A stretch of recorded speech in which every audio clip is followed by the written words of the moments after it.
Hello, everybody. The other day you saw me having a very nice conversation with my dearest friend Joaquim. And I told you that that was the beginning of a journey we're going to have during the next couple of months, where I'm going to try to bring you some people that I really admire within the industry, and also to show you a little bit of the secrets of my own life and my own self. So everybody is inviting each other to different places. We are really enjoying different situations in our houses. So today, from my balcony to your balcony, I have invited Estrella Lopez Brea, which is the head of research for Australia and Europe in General Mills, to join me in this conversation. Let me tell you a little bit of my story with Estrella. For me, she's a dearest friend and also a very admired colleague. In fact, when you are working with somebody and you think like, oh gosh, that lady is going to be my boss one day, that will be Estrella in my life. Still waiting for her to offer me that amazing job, but I'm sure it's going to happen in the next coming years, and I will be delighted. So let me all say hello together with Estrella and thank her for being here with me today from her balcony to my balcony. So where are you?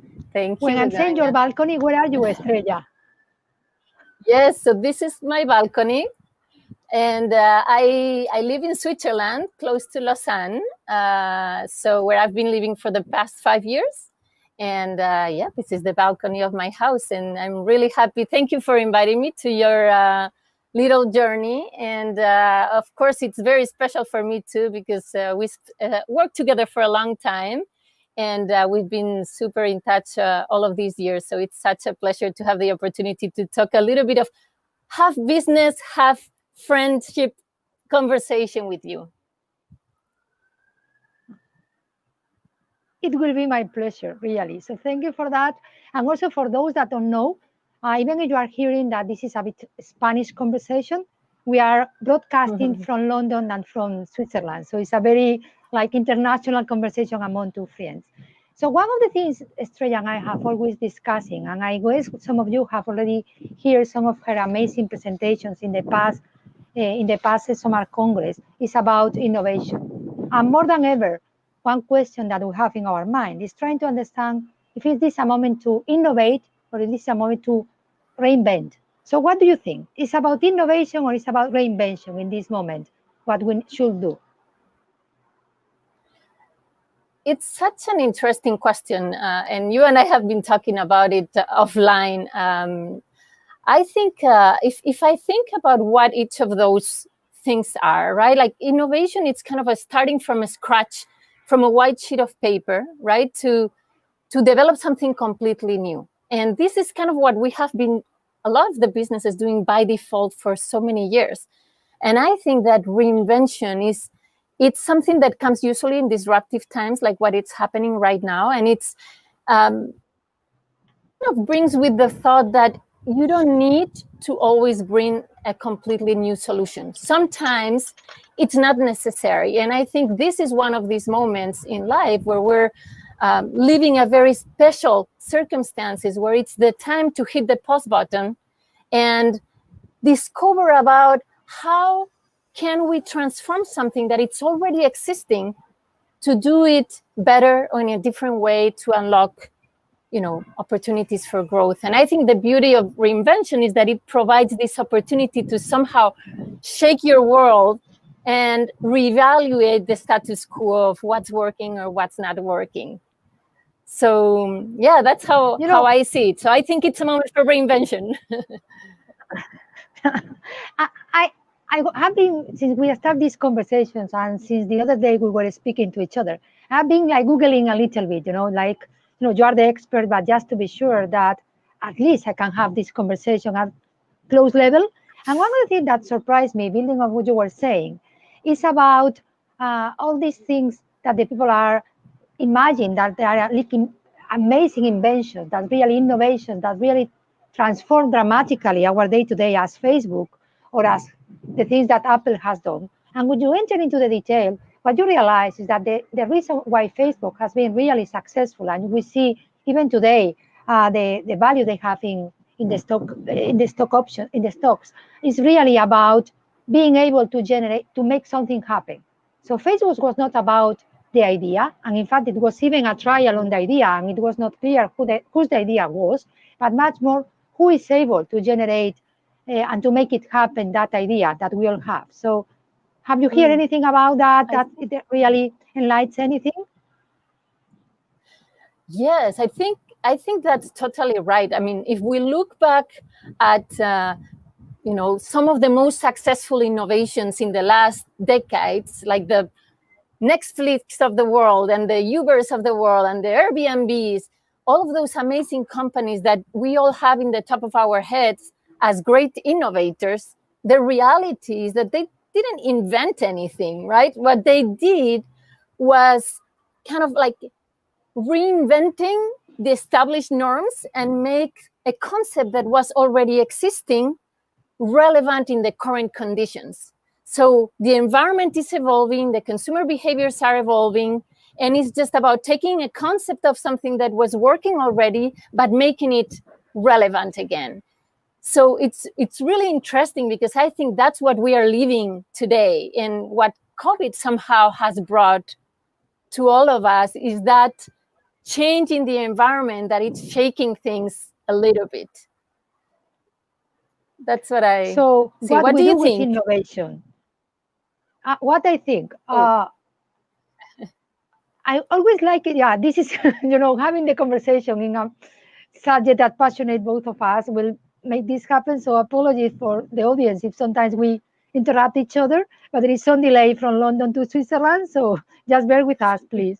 I love innovating. I have to say that in a moment, reflecting on all of this, I have become a little bit somebody that sometimes can just innovate because of innovation, that just looks for innovation because he's bored, not because he's really will to have it, or is not really an objective for the innovation. I think as some of the industries, my own self, sometimes it's like, well, changing. I love change. I love when the things change, when everything is new, when I feel like growing. Well, I shouldn't be so open maybe in this conversation, but I'm already 50. So when you are 50, you feel like half of your life is gone, maybe half is to come. So you want to become like fashion. And so I think as some of the industries have been innovating too much, and I do agree that there is a kind of will of innovation. So why do you think reinvention is more important than innovation? Because I tend to believe that innovation still has a say in all these situations. I mean, yes, absolutely. But I was reading an article the other day from McKinsey, and the title really struck to me, because the title said, "What got us here won't get us there." And I think that's exactly right. I mean, I think the time that we're living in, and that's why we're having this conversation, because the time that I think the concept of reinvention is really, really relevant, even now, even more than ever with the COVID situation. But what has proven to us is that the path that has taken to where we are, it's not going to be working anymore. We won't be able to predict what's going to happen in the next few years based on what has happened in the past. So that is why having that moment of reflecting on ourselves and our businesses and as an individuals, it's so relevant today. And if I think about what COVID has brought us, of course, it's been a horrible downturn across the world. But if there's this one thing that COVID has brought us, is this ability to stop and pause for a second. And I think if I think about what is to come, I think there's likelihood that innovation is going to slow, just simply because it takes huge amounts of resources and money and lots of very talented people working for a very long time in important projects, and a lot of business are just simply not going to be able to afford that. But if I think about what will for sure accelerate is reinvention, and we've already seen it, right? We have already seen such a change from very small businesses who saw themselves shut down and with no one to serve. And we've seen clothing companies are starting to make bodysuits and masks to prevent the infection of COVID. And we've seen cosmetic industries starting to develop cleaning and disinfecting and sanitary products like, I don't know, hydrogels. And we've seen small restaurants, doing home delivery for the first time. And that requires that reinvention of saying, what was working before is not working anymore. I need to adapt. I think you have a very interesting in a Latin way, not in an English way, because interesting for the English sometimes is not necessarily good. So I'm saying it as a compliment. And you have a very interesting point there and a build up there that I think is really great, because I never have thought about that, but sometimes small changes, things that are not with big words, things that you just call them like things like you don't realize, you just adjust, or you just brings you to that reinvention that is more important than the innovation. Yeah, you have a very good point. What about copy paste? So just for those that don't know, Estrella was the person that teach me how to do Control-C, Control-V to copy paste when there is no the cut and the past in any place. And I'm really a strong believer in copy. In fact, I was reading a book the other day, and I'm not promoting the book here in this moment. That's not what this is about, just making the point that it speaks about copy, and was making that even they were saying, it was saying in the book that, when you copy, thank God we are not machines. So we are not help packet kind of printers or whatever. So we don't reproduce exactly, and just by making mistakes in the way we reproduce is how we are able to renovate or to innovate. Have that never ever happened to you? An occasion where just by trying to do something similar to something else, suddenly you have just generated something new. Yeah, that's well. First of all, I wanted to say thank you for contributing to your life. It's such an important way. I'm so glad. It's very important. I use it a lot every day. I remember you because of that. But thinking about what you just mentioned about the copy paste, I think I hadn't thought about it, but you just made me think about two different things.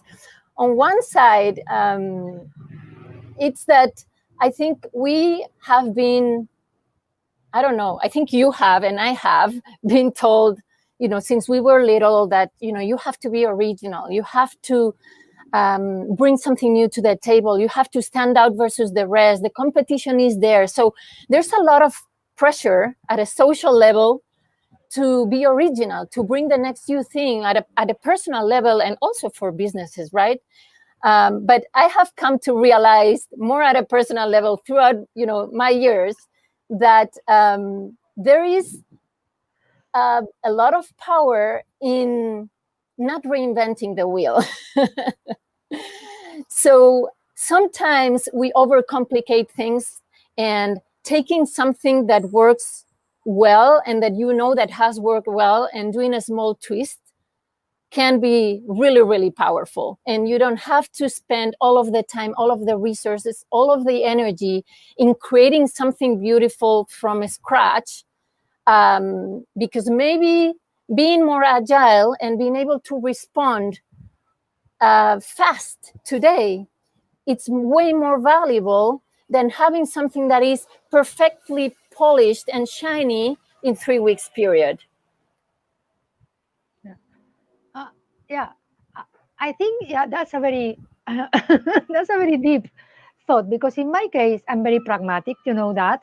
So I use let's call it the copy or the copy paste, just because I'm very pragmatic, and I think, what is the added value I can give to this idea? Exactly. So if the idea is already 80% good, why I should invest time on rounding it and waste time instead of implementing it immediately?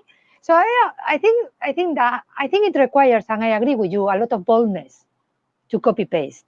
I think in the companies, as you said, everybody's giving all those kinds of prizes or rewards of you make a difference. You made the idea of the world, the idea of the whatever, And we are not recognizing the strong value of the people that are able to copy paste and make it successful and fast and save money and resources to focus on the really need for innovation. So I think it's a thought that we should have, even in the industry, to be sure that we focus on the added value and not on the other things. I do so think, we are though, speaking about our goals. I do think, though, that, in like the 100% copy paste doesn't work either. So I think like I'm more like 80% copy paste and 20% make it your own. But I agree with you. I think in my case, and you know it better than me, if you can do it better than me, why I should destroy it? So poor Estrella, and this is another small story. So, Estrella used to work with me for a long time, with another dear friend of us, which is called Esperanza.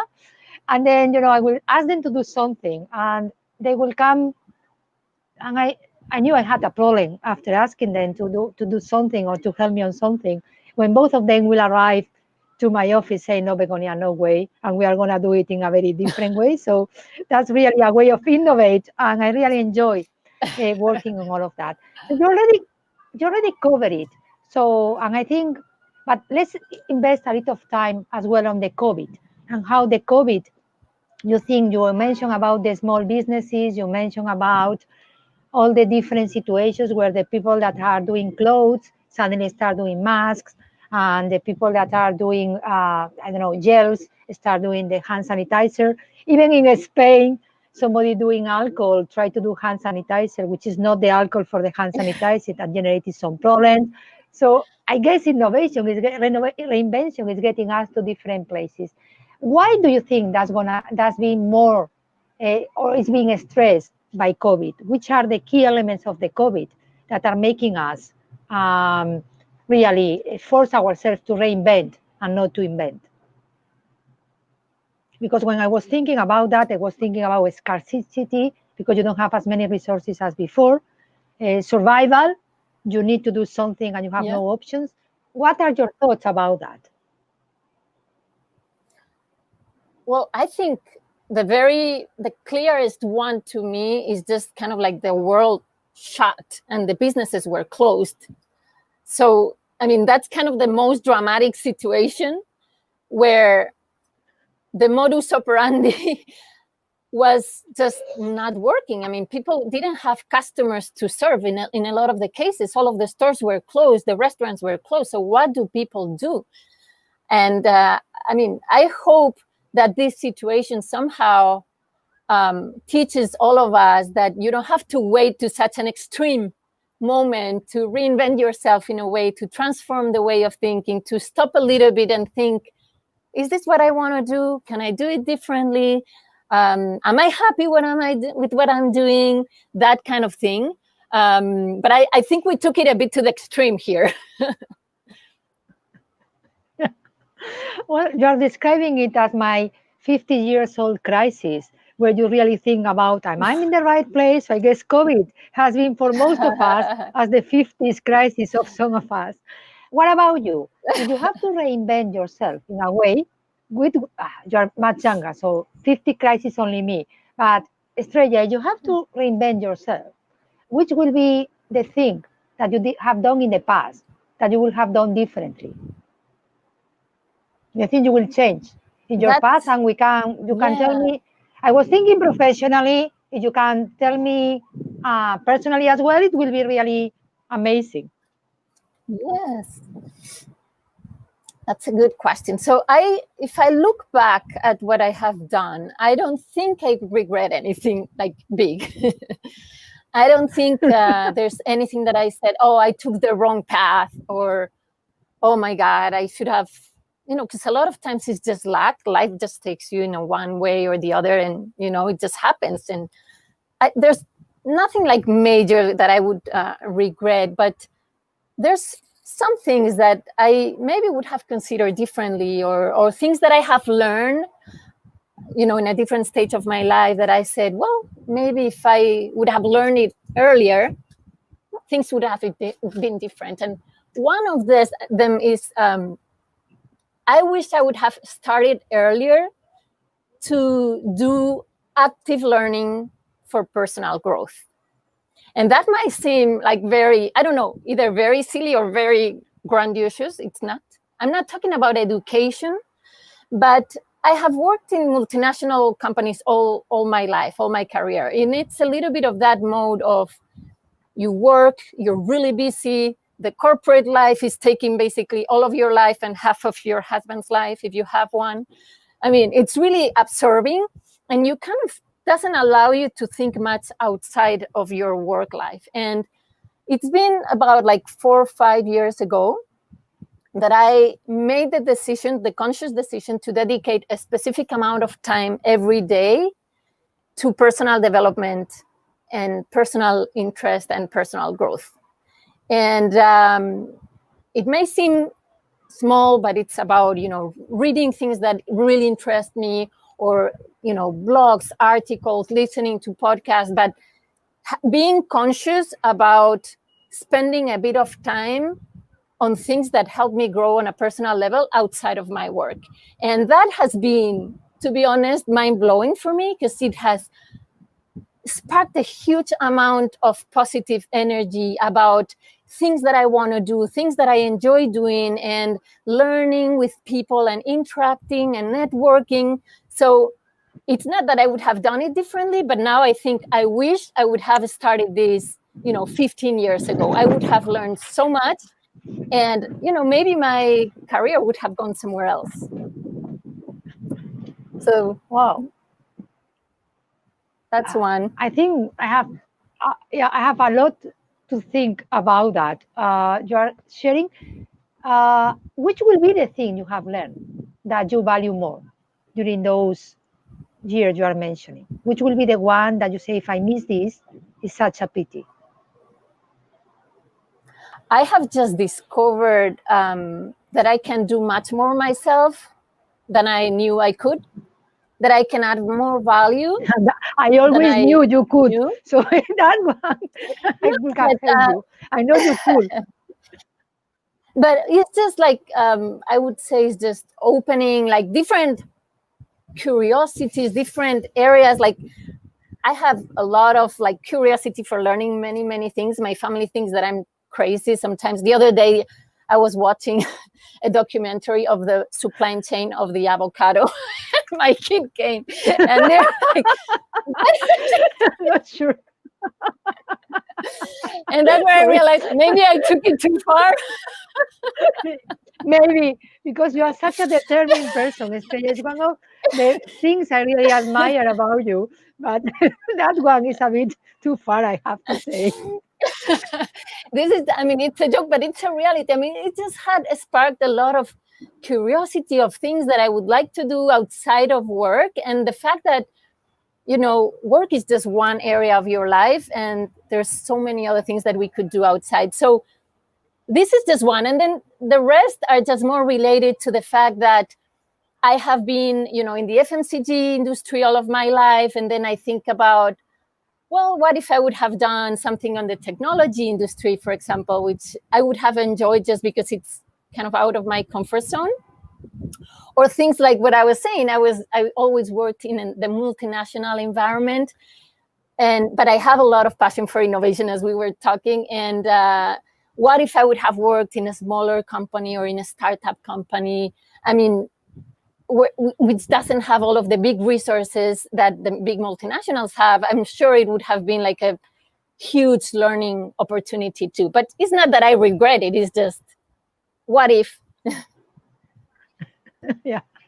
And on top of that you are sharing with us, which is the value of investing time on ourselves and not getting into, all that, the different roles that we have in life, especially in moments of stress.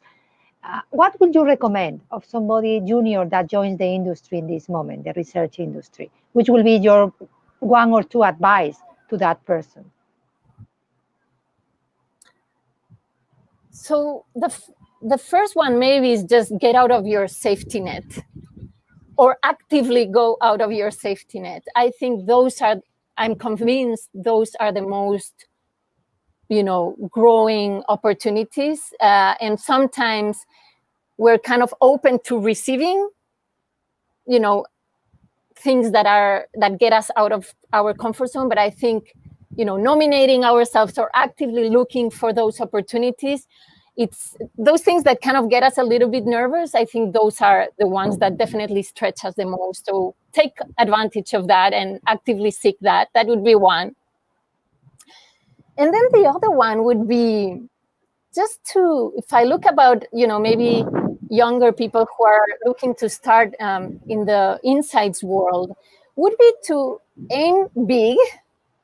And let me explain that a bit more. But I mean, if I look back at when I started working in research, it was by then a small research agency in Chicago. I used to live in the US. And I applied for this job that was called market research specialist. And I'm like, well, okay, I don't know exactly what that is, but market research, I kind of know, because that's something that it was a class in my university, so I know what more or less. But so I went to the interview and I asked the person, what is this about? And they told me, yeah, this is about, clients commissioning some studies or projects with us, and then you will be able or in charge of like planning it and executing it and then presenting the results. I'm like, okay. So I took that job, didn't know it was going to kind of open the whole career path forever for more than 20 years. But then it wasn't until a few years later that I realized that I kind of got it all wrong. That this industry, it's not about doing studies. It's about helping solving business questions. It's about bringing the consumer to the table to do better decision making. So it's about making an impact or being a strategic partner and find consumer problems. And no one told me that. I had to figure that out on myself. So if I would have to go to someone now, I would say, aim to not to do a study, aim to be a strategic partner of someone, aim to help, change decision making.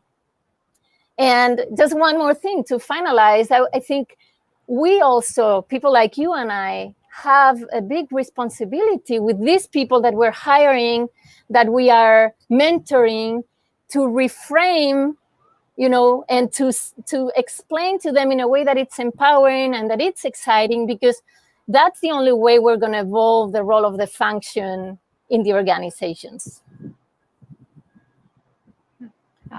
I agree. I do believe all of us in the industry, especially the ones that have been here for some years, have that responsibility. And you were very bold from my perspective to really accept the position as they describe it to you. But now I was 21. I was like, to make it even. So now speaking about positions, there was the other day, Joaquin made me a very interesting question that made me again think about it. I'm all the time thinking, maybe because from this balcony with the fresh air is the only thing I can do, about my children. And if I will recommend to work in the research industry to my children. So you have two amazing boys I love to pieces.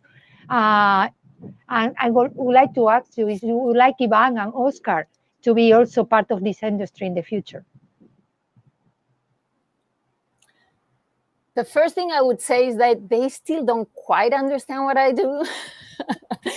Like, I arrive and tell them about, I did this today, and they're like, they still don't have like it's kind of a broad concept explaining what we do in this industry. The insights world is not very tangible for them. So, but I mean, I would always support them writing what they choose to do, even though I heard Joaquin mentioning the challenges he's having with his kids and their future.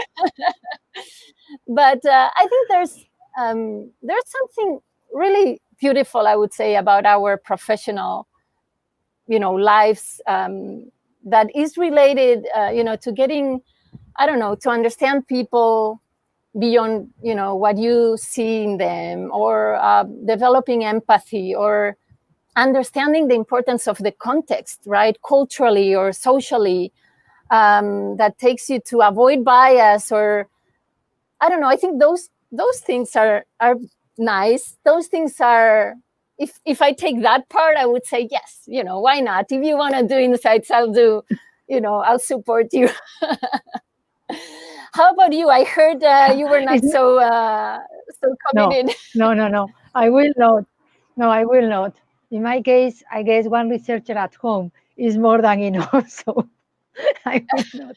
And speaking about that, and speaking about my children, the other day speaking with my daughter, she was telling me the same like your children. It's very difficult to understand what they do. And she said, Mom, now with the lockdown, I have been sharing with you a space, seeing how you work. And now I understand that you have a very interesting job because they pay you to make questions, you know? And I guess why you ask me so many questions all the time, because you feel that's your duty. Don't worry, you only have to ask questions at work and not when you are at home. So she got it a bit wrong, I guess. I love it. But but building on that, I think thank you for being with me today, Estrella, from my balcony to your balcony. Those have been my questions to Estrella Lopez Brea related with innovations versus reinvention, but also about life, career, experiences, and how to make this industry to continue growing and being a fun place for all of the people that are here. So thank you for being with me today. And I guess most of the people listening for us today have a lot of questions for you. So I hope to see you tomorrow again and then answering the question. I hope from your balcony to my balcony. In London, you never know, so I might be with an umbrella here. But let's see each other. I would love you to see you tomorrow. And it's not going to be doing the questions, even I'm very good on that, taking into account my daughter's feedback, but also coming from the audience. So thank you for being here today. Such a pleasure as always. I miss working with you a lot. So remember my CV, as I said in the beginning, in the future. Take care, Estrella, and see you tomorrow. Thank you. It's been great.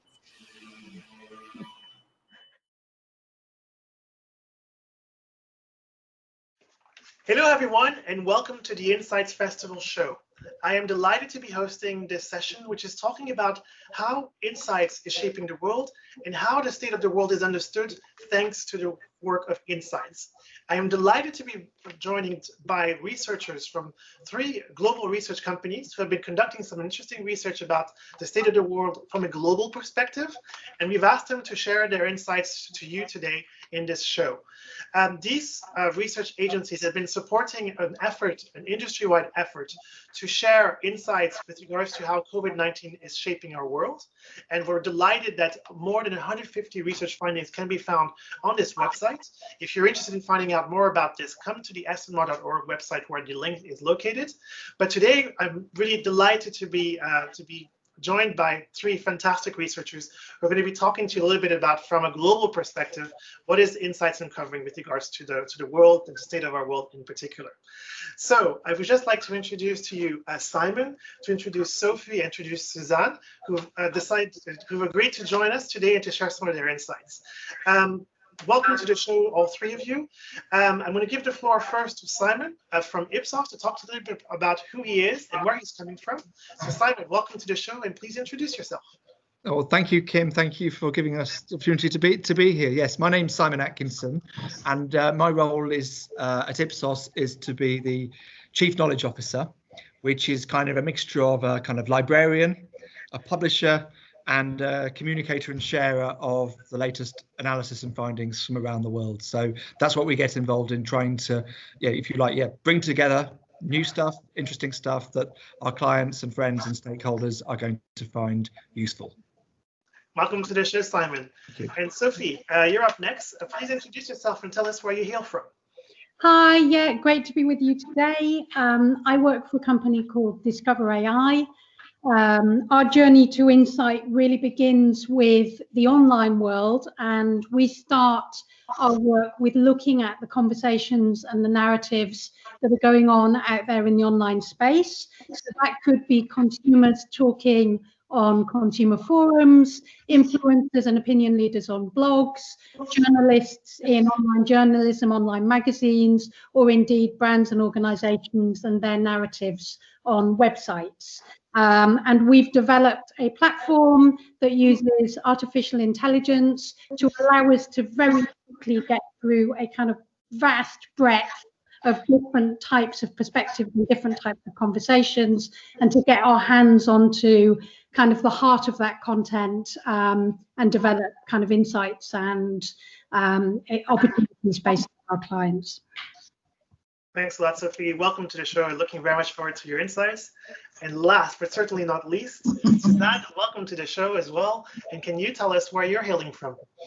Yes, certainly. Thanks for inviting us. Happy to be here this afternoon. I am a managing director and founding of a German full service agency, actually named SR Strategy Roots. But today I was invited as representative of our international network, which I founded together with an Italian colleague, actually. And the name is Artist Network. And nowadays we have about 20 members all around the world. And we did this global research all together within our single countries, and shared, of course, the results and discussed it. Amazing. Thank you so much again for the time. Thank you, all three of you, for the time indeed. So let's jump right in and let's find out, what is the state of our world according to Insights? Of course, a world which has shaped, it has been changed drastically. I think none of us would have expected to be where we're at currently in 2020. I think we all had very different plans with regards to what the world was going to be like and how our companies were going to be part of it and how much growth they were going to get and those types of things. And of course, none of that has come to plans. Suzanne, actually, do you want to talk a little bit about the research that you've undertaken and maybe some of the key findings that you're coming out with regards to the state of our world? Yes, sure. Our target with the survey was actually to really understand around the globe what COVID-19 is doing with the people, and especially also what are people expecting, what is coming after the pandemic. When we started to evaluate what we really wanted to know, I think nobody really expected how long this pandemic will take and influence us. But yes, so it showed the importance that we already at a very quite early stage try to find out what do people expect, what will happen afterwards. And especially striking for us all from the single countries, the representatives from artists from the single countries, was that we sometimes forget how different cultures and the way we work together globally is in the end, and seeing how different the results and the emotions and the feelings and reactions are around in the different continents and countries makes this very present again. I think also for the time later, we really have to consider again that we're different, that we're all coming from different cultures and need a deep understanding for each other. Thanks a lot for that. And I think indeed, I'd love to unpick some of that later in the show. Sophie, I know that you've also been undertaking quite a lot of research, global research as well. And I know that you were saying that before the show started that there were some interesting findings which you wouldn't have found unless you had done this global research. Can you tell us a bit more about that? The work that we do is very much kind of ground up, qualitative, really looking at people's online conversations to understand kind of what the human stories every day are. So I haven't got kind of big numbers or big data to share, and I'm interested in what Suzanne has just said, because I think one of the striking things for us has actually been the nature of this as a very shared collective experience. There's something that's brought together very different people in very different parts of the world in a uniquely collective moment, a kind of moment that feels more shared, and where in different places around the world we're maybe more together than we ever have been before, or that we have been perhaps in our lived experience and sort of lived experience of people today. So although the work that we've done has looked across a range of different markets, there's been an amazing similarity in the sorts of experiences and emotions that we've uncovered. And as I say, this sense of us all being held in a sort of collective now, a collective experience. And one of the things that's been interesting for us is just the sense of people having more of a awareness of their place in the world than before, and whether that's sort of thinking about environmental issues, whether it's thinking about diversity, whether it's thinking just about the idea of neighborliness and community. It's very coherent finding across all the work we've done that's about people's place in the collective. That's really interesting, and I think indeed we'll definitely have to unpick that to see whether how the slight differences are foreseen. And Simon, I know that Ipsos has been doing a lot of work as well, using all of its global resources to also try to unpick and unpack the impact of COVID-19 on societies, on businesses, on governments. I mean, what is your research undertaking? Are you finding truth in both? Well, truth is perhaps the wrong word, but are you finding echoes of both what Sophie and Suzanne are discovering in their research pieces? No, very, very much so. So I guess to pick up on Sophie's point, this sense of collectivity and everybody going through the same kinds of things at once, whether it was from the initial stockpiling, if you like, through to now perhaps I think there's a reasonable degree of consensus about being, let's say, anxious perhaps about the pace of going back to our previous lives. So in that sense, there's definitely a sense of collectivity and something that everyone's been through it together, which genuinely only can have comparisons with things like wars and of the past. And I would also pick up on Suzanne's point. She mentioned around the points about understanding cultures, and I think that's certainly something that I've been very struck by. In market research, let's say, from time to time, one might decide it's absolutely fine that we might just look at a few countries here and there, get some good comparisons, a couple in Europe, maybe do the US, maybe one or two in Asia, and that will give us the picture. And I think one of the early things that I guess we were all seeing was that countries really matter, at least in this context, because people are looking for their own governments to respond in the right way. Every government, even if it's in two neighbouring countries, they might have a completely different, let's say, legal structure, regulatory structure, and indeed culture. And that's before you look into any similarities or differences in leadership styles, which of course is a whole other story.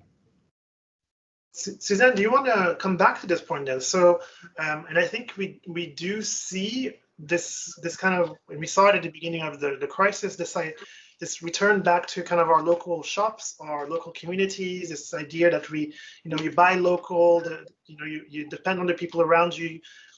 Is that kind of what you're talking about when it comes to the focus on culture? Or would you say there's actually more than just that part? Is it more complex picture? It's first of all, I think, a question of different feelings within the different countries also. Of course, at the beginning of the pandemic, everybody was very insecure. But afterwards, we really see a different perception what will happen. For example, in the Western European countries, people only to a low extent believe that the pandemic will change their lives completely. This is absolutely different in all the Latin American countries and also in the US partly. So really interesting to see that in Western Europe, people think, okay, earlier or later we go back to what we had before, and maybe we do not really have to change our lives. Whereas especially in Latin America and partly also in Africa, people really believe that also for the future we will have more solidarity within each other and so on. Talking about shopping behaviors, of course, this is a bit also linked to the current situation in the countries, which is very differently. But yes, we have also there big differences. Where do people shop now? Are they still going to shopping sites? Are they visiting malls anymore? Or do they really nearly exclusively shop online or in different sources? So yes, this is one of the biggest outcomes, I think. Sophie, Simon, kind of open up another question on a dimension of what Suzanne is mentioning, which is with regards to this the question of emotions. that we see in certain regions an increasing social disquietness. We see also less support for government actions because there's a concern that either the measures are too extreme or they're not sustainable over the long term. Is your research showing any of that? That the emotional disquietness is a global feature, or would you say that's actually more specific to regions, and indeed, as you're mentioning, perhaps even more specific to specific countries in the way they're approaching combating COVID-19? I don't know if you want to start, Simon.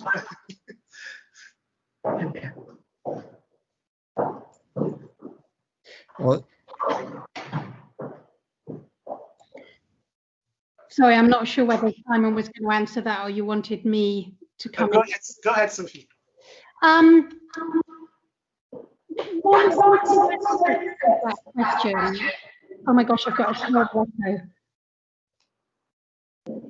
One aspect of that question, I think, is around this sort of idea of the big authority figures that people look to, the government, the powers that be, and the kind of small scale authority that people look to, the kind of small scale heroes and the everyday personalities. And I think what we've found very interesting across all the different work that we've done has been this sense of the ordinary and yet extraordinary, and a real looking to kind of small scale, local, everyday heroes as the really powerful and meaningful kind of figures and leaders in this situation. So whether it's the healthcare workers that have been universally applauded around the world, whether it's the people who deliver stuff to us, the kind of knights on scooters, whether it's the neighbours, whether it's the mothers who've undoubtedly had a very visible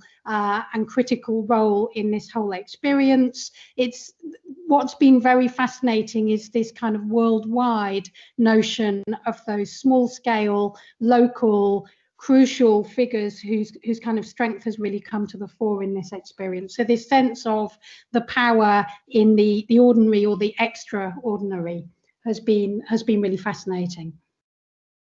Simon, do you want to jump in? And be aware that I've muted you. Yes, no, that's okay. No, I would agree with that, and I think one of the things where perhaps we can now start to look back on, and I think that's one of the difficulties we've got at the moment, is it's all changing so often, is perhaps the experience of lockdown. And certainly, I mean, you could exaggerate the extent to which lockdown was a great experience for people, but there are some things which we're coming back time and time again, and I think Sophie touched on some of those around people pulling together in my area around perhaps a sense of calm and reflection at times, and indeed of some family time that perhaps people didn't usually have. Now, I'm not sure how definitive we can be about, let's say, what stayed with us or what will stay with us as a result of those experiences. For example, from a political point of view, will political parties who are pushing, let's say, a more collectivist approach or ideology or even just language, is there more mileage for them? For brands, is there something that they need to take away in terms of how they think about how they communicate and empathize with their customers and target audiences? But so I do think there is, from the lockdown experience, there perhaps is, maybe there's still more to go back to on that, because we've sort of moved on from that now, because we've got to understand what happens next, and economies reopening, and is there going to be a second wave? And that might be something, if there ever is a calm light of day, we might want to just reflect on that period, because as we were just discussing, so many people went through it, millions and millions of people at pretty much the same time. Suzanne, I see your head nodding. Do you want to jump in on this particular point and add anything? And be aware they've also muted you. I know, I realized. Yeah, I absolutely agree to Simon. We've seen a lot of changes in behavior during the lockdown periods, which were quite also different over the globe. There was a different lockdown, for instance, in Germany in comparison to Spain, in comparison to Italy, in comparison to Brazil, the UK, and so on. But of course, we found that people, no matter where around the globe, have more time to remind activities, habits, things they liked and loved, which they maybe forgot before the time, where we more or less had always a time like more, quicker, better, higher. So it was a bit really reducing speed and maybe come to a bit to basics again and to slow down. I want to finish this chapter with one small question, which is really, there's also kind of this emerging, or at least I feel like there's an emerging messaging around the fact that that not only has it been a different lockdown from a country to country, but there's been a very different kind of lockdown experience from the haves and the have-nots. And that in many ways, what this crisis has only highlighted even more, as every other crisis, that those who are poor get really the short end of the stick, and those who are wealthy, generally can find a way to adapt and don't struggle as much. Would you say that that's also something that's found in the research, or would you say actually, with regards to this has been one humanity, everybody's experienced it, kind of experience. Simon, I don't know if in your research I would say we have been finding that. We've just been doing some work on, and again, this is perhaps, on the one level, there's this question about affordable luxuries or affordable indulgences. And in a time of a crisis, many of us perhaps are still finding some things to spend our money on that we prioritize. This is in markets where we have a certain level of income, and we've just done some work in the last few weeks trying to ask people to think about what are your essentials and what are your treats, if you like. I mean, and it's 2020, but we were just talking about Latin America. Things like bread are coming through as treats much more strongly than perhaps some people in other more affluent markets might expect. So for sure, one has to be, I think we touched on this at the beginning with Suzanne's opening remarks, actually, we just have to be very careful about getting the balance right about where we generalize and where we don't. And I think Hello, everyone, and welcome to the Insights Festival show. I am delighted to be hosting this session, which is talking about how insights is shaping the world and how the state of the world is understood thanks to the work of insights. I am delighted to be joining brand, and again, that might apply to the politicians and to the to the brands. So people are certainly expecting. To take the example of government to be, if you like, some clear message about what we should do. But I think there's also a fair amount of evidence that suggests that people did not want the kind of economy to turn off and businesses to go quiet and not say anything, if you like. So, provided the messaging is right and appropriate and perhaps even distinctive, and we can debate whether some of the messaging was as distinctive as it could have been. I think people were ready for it. So I think there is clearly we're all living through it in many ways, but there still will be some lessons to be learned about good messaging, simple messaging, but also messaging that works for different cultures. So again, to pick up on the opening discussion that we had, some of the leaders like President Macron in France talked about the war. We're against a war. That hasn't been the language that, for example, was followed in India, for example, or indeed in some of the other Asian markets. So I think there's also an element of perhaps, frankly, knowing your target market or trying to work your target market, and the shared experiences and all of those, about living in a country and or indeed consuming different products, I think need to be taken into account. So I will be looking forward to seeing more, let's say, more evidence and reflection around where the communications by political leaders and by businesses, let's say, were particularly effective. And if you like, in the medium term and the long run, we've probably got our theories about what's happening now. Yeah, it's super interesting. And Sophie, I don't know if you are able to speak to this, and also I find that brands are in a particularly complex place where on the one hand, they're facing severe economic pressures. I think there's also this new trend of, on the one hand, many people expecting this brand activism and being involved in the communication and the things. But I know that some also get very uncomfortable when they see a brand becoming a brand activist. And I don't know if any of your research is exploring that or if it's being shown through it. I'd just be curious what you would say on that, and also kind of thinking back on what Simon just said. Yeah, I think it's hugely complex, to be honest. I think both for brands and on a grander scale, thinking about sort of society more broadly and what our leaders are saying, I think there's a whole new evaluation of what we value. What does good mean? What does doing good mean? What does being good mean? We've been very much sort of valuing merit and progress, and there's a kind of culture in many markets around the world of kind of achievement and progress. And I think going back to what I said earlier about the kind of valuing the ordinary and the small scale and the local heroes, I think there's just a sort of new appraisal of what are the drivers of value? What do we value in society? What does good, in inverted commas, mean? And many brands are engaging with this. Many of the clients that we work with are sort of very alert to the fact that they need to have some kind of a social purpose. I think it's extremely difficult. I think honesty, consumers are looking for honesty from brands.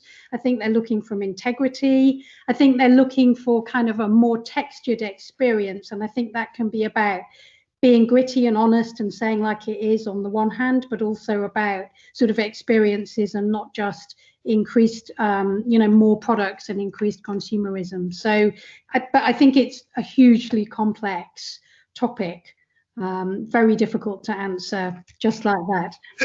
in 45 minutes, it's the most difficult questions, of course. Yeah, indeed. Suzanne, anything that you want to add to this particular point? Is there anything kind of poignant from the research coming out from your side? Yeah, I would just like to add something what business leaders could do. I think it's very important that at an early stage, and earliest as possible, business leaders should think about consequences and of what will happen in a few months and the influence of the situations. For example, what is very, very relevant is that the working situation has been changed that much. We already see that many people will not go back to the offices after the pandemic. A lot of the big companies have it as a structure now that people work from home, or at least can work from home if they want. This will totally influence life in the city. So what does that mean to shops, restaurants, and so on? I think this is something we really should regard at as early as possible, and this is a huge task also for researchers, I think. Maybe we can unpick that a bit more. I mean, I know for those who aren't based in Europe or in the Western world, there are things like the creation of all these new bike paths in order to prevent mobility and those types of things. Indeed, the support measures to keep jobs afloat and those types of things. Do you see these things as becoming kind of permanent parts of our life, or do you think people are anticipating that or expecting that, or would you say the research is more showing that essentially all that we're all hoping to do is to get back to our old normal rather than going to this new normal? I'd be curious kind of if your research is unveiling anything in particular with regards to that expectation. Yeah. And one thing I would mention there is that there's still just at least to understand it now, there's still some real blockages. So to take the city I'm talking to you from today, London, public transport is still, I think it's 30% capacity, something like that. But it's nowhere near at that level. So it's really hard to know. We're a city, let's say, that has done more cycling in the last 10 years than we did in the previous 10 years. But probably no one would have said London is a cycling city, perhaps in comparison to some others. So it's hard just at this stage just to see what is almost going to settle down in terms of the overall infrastructure, if you like, and that plays to also the office point that Suzanne just mentioned. I think probably probably we're not wrong by saying office life is never going to be the same again. But, you know, I'm talking to you now and we're progressively starting to see what happens when more of us come back into the office. And you can see the beautiful lights behind me that are not my home lights. So we do seem to be in this transitional period. But as Suzanne said, the future of cities, the future of office, the future of actually neighborhoods, I think is an interesting thing. That gets us into questions around suburbs, actually, as well. And, you know, will we see a golden dawn for the suburbs of our biggest cities? Some of the journalists are writing that. I'm not sure whether the researchers are writing that yet. Sophie, do you want to jump in on this? Yeah, I mean, definitely picking up on the last point from Simon, something we've observed is kind of that was already there but has been sort of inflated by this whole experience is very much that point about the local, about the neighborhood. Not that our cities no longer have a life, but that the life in the city has dispersed to different places in the city. And certainly just speaking parochially about London, which I have probably a greater and closer experience of, that's definitely something that's happening with the pedestrianisation of many of what were previously trafficked areas and people kind of operating in little communities. So yeah, and we've done work as well around the home, people's experience of working from home, and yes, it's lots of pluses and lots of minuses. So I think the blurring of the many different roles people are playing into the one home space is a complex issue for people that needs still unraveling, and we are still unraveling. Question for all three of you. Has this kind of reassessment of life priorities, is that also impacting things like purchasing behavior or the things that people are purchasing? Or would you say that there isn't really a causal link between the two? And also, perhaps linked to this, is that push towards digitization, which we were seeing already well before COVID-19, has that kind of well and truly been accelerated and will be kind of a permanent aspect that people have just assimilated into their lives? Or would you say, again, this is one of those things where we need to wait and see whether it actually has a life beyond the current lockdown world, in essence? Yeah. That's interesting. Well, I mean, one thing I would say is I think the e-commerce is the one that many people are referencing in terms of the growth in, or, you know, it accentuating something that was already there, or omni-channel, however you want to describe it. But I think one thing that does seem clear, and I think, you know, I think we've already been quite cautious about what we can know already, if you see what I mean. But what does seem clear is that the capacity of, let's say, the supply chain of let's say home delivery and direct to customer ways of working has grown, you know, in terms of, for example, the grocery shopping, the capacity is up, and it's up a step change perhaps of where it was before. So I think that's probably something which we can be on a, let's say, firmer ground in terms of saying what's changed. I feel on firmer ground there than I do talking about the future of offices and cities, which just seems so fluid. I think you have to be a bit careful. But on the e-commerce one, I think because it was with us already, there's enough tangible evidence, both in terms of the consumer behaviours and demand, but also actually what's in place and to supply them with those things that they need, to say that things are going to go further and faster. Suzanne, do you want to jump in as well? Kind of your expectations on whether these things are really impactful or whether they're short-term impacts? I'm not very sure for all the countries. I feel at this stage already within the Western European countries, if we look at Germany or Italy or partly France, I think people are absolutely back to usual shopping behavior, already back in all the fashion stores and so on. But of course, online e-commerce has a huge growth, and especially for some countries, for food, which was maybe not as normal before, and this really that has a quite a growth rate. And what is also definitely true for many countries is that digitalization had a huge push. There was a lot of talk about it before, but as soon as the lockdown came, of course, everybody in home office needed new equipment, and we did some special surveys about that, and the growth for all the products you need to really equip yourself, and also for services to get entertained at home. If we talk about Netflix, Spotify, and so on, of course, they had a huge growth in turnover. Sophie? Yeah, I think that one of the things that's so fascinating about this whole experience is just the rate at which people's emotions and experiences change. So at the beginning of all this, it felt like everything had kind of changed and ended irrevocably. And yet coming out of lockdown now in many countries around the world, it feels like things have shifted, and the whole experience of lockdown has sort of shrunk behind us in a strange way. So people's emotions and people's behaviors are just changing so rapidly.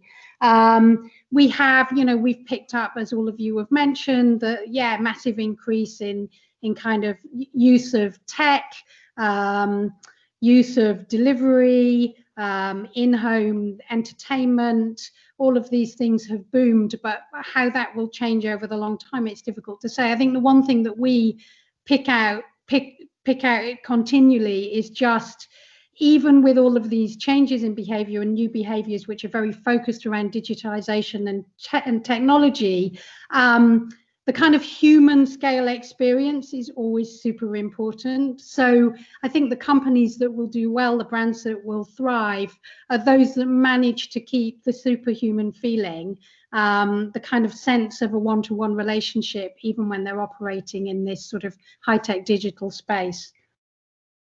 I just want to ask one little follow-up question, which is prompted by what you've all said.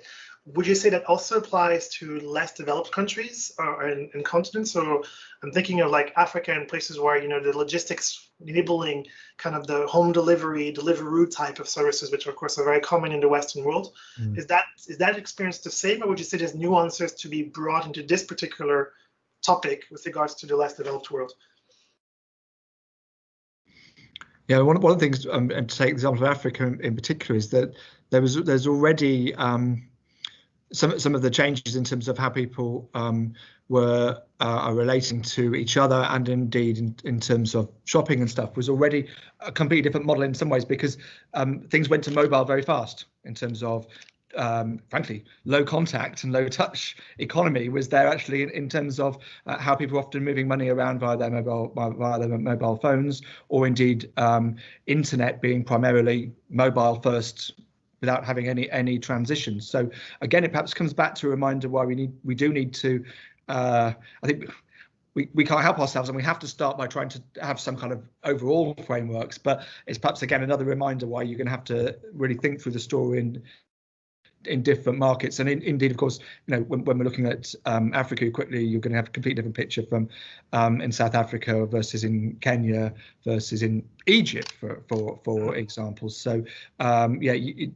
but certainly I think your question serves as a reminder of why there are going to be many different kind of say stories. It's bigger than stories, environments that are going to be adapting as a result of all this. Thanks, Simon. I noticed that the time is ticking by. Unfortunately, there's so many interesting things that we could be discussing with regards to this topic. And of course, being the global session, it's a Pandora's box that we've opened to try to understand the state of our world from a global perspective. But I just want to thank very much Sophie, Suzanne, and Simon for all of your contributions to this. I just wanted to ask you one final question before we break, and that's related to, if you had a crystal ball, what would you say is the future outlook for the globe, for the world, from the research perspective? Kind of what is the big thing to remember when you're a leader, or if you're a person kind of forward planning from a global perspective to remember? Simon, do you want to?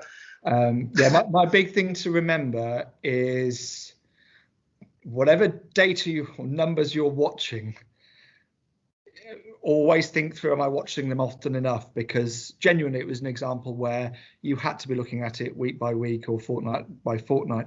And okay, maybe we're in a different period now, but even so, you've got to be kind of thinking through what is the cycle where you are constantly looking and re-looking at whatever it is that matters to you, because doing things every 3 months or 6 months or whatever, I think it just, it's completely different what we're looking at now compared with what we were looking at in early June. Suzanne, what do you think? What's your kind of final piece of insight that I can steal from you?